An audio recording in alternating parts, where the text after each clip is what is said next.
গালাগালি বিদেশেও হয়, বলবো অনেকে যে বিদেশেও তো গালাগালি হয়। কখন হয়? রাতের বেলা যখন পাবগুলোতে মারামারি হয় তখন এক মাতাল আরেক মাতালকে গাড়ি দেয় এবং তাদের দুই মাতালকে ধরে যখন বাউন্সার বাইরে ফেলে দেয় তখন হয়তো লাস্টে একটা গালি দিয়ে ফেলে দেয়। কিন্তু এগুলো আসলে মানে একটা ফর্মাল জায়গায় কখনো সভ্য সমাজে মানে এগুলো হয় না, কিন্তু হয়েছে। এখন আপনি যে প্রশ্ন করলেন নাটক, সিনেমা, গান, নাচ, আমি হতাশ হয়ে গেছিলাম গত 1.5 বছরে। মানে ইউনুস আমলে যখন আমি দেখেছি মঞ্চ নাটক বন্ধ হয়ে যাচ্ছে, যখন আমি দেখেছি গানের আসর বন্ধ হয়ে যাচ্ছে, যখন আমি দেখেছি মাজার ভাঙা হয়েছে, যখন আমি দেখেছি যে আপনার মেয়েদের ফুটবল খেলা অশালীনতার নামে বন্ধ করা হয়েছে, যখন আমি দেখেছি যে বিভিন্ন জায়গায় প্রেক্ষাগৃহগুলোতে মানুষ ভয় পাচ্ছে, সিনেমা দেখতে যেতে ভয় পাচ্ছে, তখন আমিও ভয় পেয়েছি যে আমরা আসলে কোন বাংলাদেশ দিকে যাচ্ছি। এরপরে গত 6 মাসে সরকার আসবার পরে প্রত্যেক আশা করেছিল অবস্থার পরিবর্তন হবে।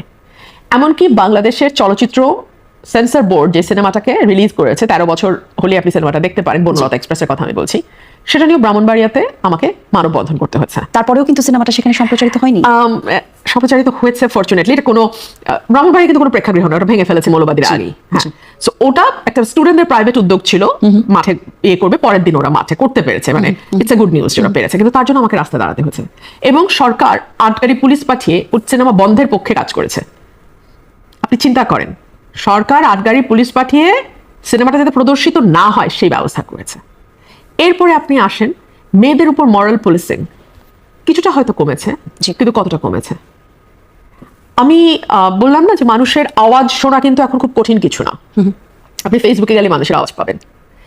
সাধারণ মানুষ বলছে যে, ধরেন যে সিএনজি ড্রাইভার বলছে আমি রাত 2টা-3টার সময় ট্রিপ মেরে বাসায় ফিরতাম, কোনোদিন ভয় লাগে নাই। এখন তো যাত্রী পাই না সন্ধ্যার পরে, কেউ তো বেরোতে চায় না। কোথায় ছিনতাই হবে, কোথায় একটা অপহরণ হবে, কোথায় তার নারী সদস্যের উপরে একটা লাঞ্ছনার ঘটনা ঘটবে। সো মানুষের মধ্যে এই যে ভীতি কিন্তু খুব ভয়াবহ। ভীতি এমন জিনিস যেটা অ্যাকচুয়ালি হবে কি হবে না তার চেয়ে ভীতিটা বড় হয়ে দাঁড়ায়। সো মানুষ খুব প্রয়োজন না হলে বের হয় না। আপনি লক্ষ্য করবেন, আমি কিন্তু গত 15 বছর রাত 12টা-1টা পর্যন্ত টকশো করেছি। তখন আমার কথাগুলো যাদের খুব মিষ্টি লাগতো তারা কিন্তু এখন পাওয়ারে কিংবা অপোজিশনে, অর্থাৎ দে আর দি পাওয়ার পার্সন নাও। আমার কোথাও টকশোতে দেখেন আপনারা? কারণ আমি 7টার পরে চেষ্টা করি বাসায় থাকার। আপনি কি অনিরাপদ? আমি অনিরাপদ বোধ করি। রাত 12টার সময় চ্যানেলের গাড়িতে আমি ফাঁকা রাস্তায় ফিরবো, আমি অনিরাপদ বোধ করি। হ্যাঁ, এটা আমি বলেছিলাম ইউনুসের সময়, তখন অনেক ট্রোল হয়েছিল আমাকে নিয়ে। আল্লাহ তার জবাব এই দেশের মানুষ যারা ট্রোল করেছিল তাদেরকে দিয়েছে। একটার পর একটা ঘটনা যখন ঘটতে শুরু করলো, এটার জবাব মানুষ পেয়ে গেছে। অর্থাৎ এই যে ধর্মভিত্তিক রাজনীতির যে চর্চা আমরা দেখছি, সেই চর্চার কোনো চাপে আপনিও পড়েছেন কিনা? দেখুন, উগ্রপন্থার সমস্যাটা কি? উগ্রপন্থার মানেই হলো তারা মনে করে তারা সঠিক, বাকি সবাই বেঠিক। আপনারও যে আপনার মতন করে ধর্ম পালনের অধিকার আছে, আপনারও যে ধর্ম পালন কিংবা না পালন করবার অধিকার আছে, এবং দিন শেষে আপনি যে কেবলমাত্র আপনার সমস্ত কর্মকাণ্ডের জন্য জবাব দিতে বাধ্য, আর কেউ না। এই কথাটা আসলে ওনারা ঠিক মানতে রাজি নন। ওনারা ওনাদের মতন করে ধর্ম দেখেন, যতক্ষণ না পর্যন্ত আমার অ্যাক্টিভিটি কাউকে ক্ষতি না করছে। অ্যাবসলিউটলি, এটা একদম মানে নর্মাল ব্যাপার। কিন্তু মুশকিল হচ্ছে যে ধর্মের সঙ্গে যখন রাজনীতি মিলে যায়, এটা নিয়ে খুব বিখ্যাত কিছু কথা আছে যে মানে সবচেয়ে দুষ্ট লোকের রাজনীতিতে সবচেয়ে দুষ্ট লোকদের শেষ আশ্রয় হচ্ছে ধর্ম। যখন সে যুক্তিতে পারবে না, যখন সে জনপ্রিয়তায় পিছিয়ে পড়বে, যখন সে কল্যাণমূলক রাষ্ট্র প্রতিষ্ঠায়, মানে মানুষের কল্যাণ হয় এরকম কোনো কিছু, এরকম কোনো সার্ভিস বেসড পলিটিক্স করতে ব্যর্থ হবে, তখন তার লাস্ট আশ্রয় হচ্ছে আইদার ধর্ম আর উগ্র জাতীয়তাবাদ। এই দুটো হচ্ছে তার লাস্ট রিসোর্ট। সো ধর্মকে যদি আপনি রাজনীতির সঙ্গে মিলিয়ে ফেলেন, তখন না ধর্ম টেকে না রাজনীতি থাকে। সেই জায়গা থেকে আসলে ওই যে আপনি যেটা বলছিলেন যে তরুণ রাজনীতিবিদ, ধর্মভিত্তিক রাজনীতি যারা হচ্ছে, আমরা যেমন একটা জায়গাতে শুনতে পাচ্ছি যে রুবিন ফারহানা আবার নতুন রাজনীতি দলের সঙ্গে সংযুক্ত হবেন। আপনি কারোর সাথে যোগ দিচ্ছেন কিনা দলে? আমাদের একদম না, একদম না, একদম না। I have seen enough and I can differentiate with one party from the other. প্রত্যেকের একটাই লক্ষ্য, আমি চেয়ারে বসবো, বসার পর কিন্তু সেম অ্যাক্টিভিটিস গুলো হবে। খুব মজার। দেখুন, আমি আপনাকে যে কথা দিয়ে আমি শুরু করেছিলাম, আমি বারবার আপনাকে ওই দিকেই নিয়ে যাবো। রাজনীতিবিদরা যার যার স্বার্থে কাজ করবে, আমরাও যে সরকার যখন থাকে তার পক্ষে কাজ করে, ইভেন জুডিশিয়ারিও বাধ্য হয় কাজ করতে। কিন্তু একজন রিক্সা চালক বা একজন সিএনজি ড্রাইভার, সে কিন্তু কারো অধীনস্থ না। সে কিন্তু মসনদের পাশেও যায় না, মসনদের লোকজনের সাথে তার ওঠা বসা নাই। সে স্বাধীন মানুষ, দরিদ্র হতে পারে কিন্তু সে স্বাধীন। সে যখন বলে যে আমরা কি চেয়েছি আর কি পেলাম, আমরা তো আগে বেটার ছিলাম, এটা আমি বললে অনেক রকম কথা বেরোবে। ও রুমিন বোধহয় আওয়ামী লীগের সঙ্গে, রুমিন বোধহয় আওয়ামী লীগের সাথে যোগ দেবে। না রে ভাই, না, আমার মতন এত শক্ত ক্রিটিক আওয়ামী লীগের বাংলাদেশে কেউ ছিল না।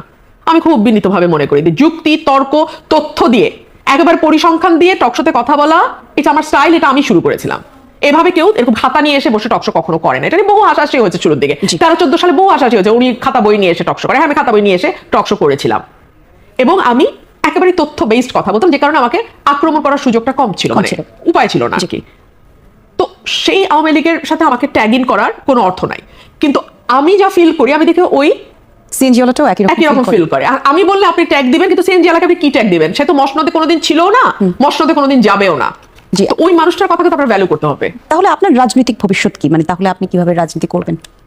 দেখুন, আমি ভবিষ্যতের ব্যাপারে একেবারেই আল্লাহর উপর নির্ভরশীল। কারণ আমি দেখেছি জীবনে, আমার এই মধ্য জীবনে এসে আমি দেখেছি জীবনে যা হওয়ার কথা আপনি কখনো চিন্তাও করবেন না, আপনি সেটা হবেন, সেটাই ঘটবে আপনার জীবনে। আর যেটা আপনি মনে করবেন শতভাগ নিশ্চিত, দেখবেন হাতের ভাগ দিয়ে নাই হয়ে গেছে। সো ভবিষ্যৎ আল্লাহর হাতে। তবে হ্যাঁ, আমার নিজের তো একটা চাওয়া পাওয়ার ব্যাপার আছে, ইচ্ছার ব্যাপার আছে। আমি একজন রাজনীতিবিদ হতে চাই, আর বাকিগুলো হচ্ছে বাই প্রোডাক্ট। মন্ত্রী বলেন, এমপি বলেন, এগুলো বাই প্রোডাক্ট। এটা আপনাকে সবসময় বলতে শুনেছি, কিন্তু আমি রাজনীতিবিদ হতে চাই, আমি মানুষের কোনো মানুষের জন্য কাজ করতে চাই। গান্ধী কখনো পাওয়ারে যায় নাই, কোনোদিন যায় নাই। সুভাষ বোস কখনো পাওয়ারে যায় নাই। মৌলানা ভাসানী কখনো পাওয়ারে যায় নাই। পাওয়ার তাদের অ্যাট্রাক্ট করে। কিন্তু আমাদের এই দেশে তো টিকে থাকা কঠিন হয়ে যায় যখন আপনি পাওয়ারের কাছাকাছি না। আমার জীবন তো অনেক 2/3 শেষ, আর কি, আর অল্প, আর 1/3 বাকি। আল্লাহ পার করে দিবেন। পাওয়ার নিয়ে আমার আসলেই মাথা ব্যথা নাই, একদম নাই।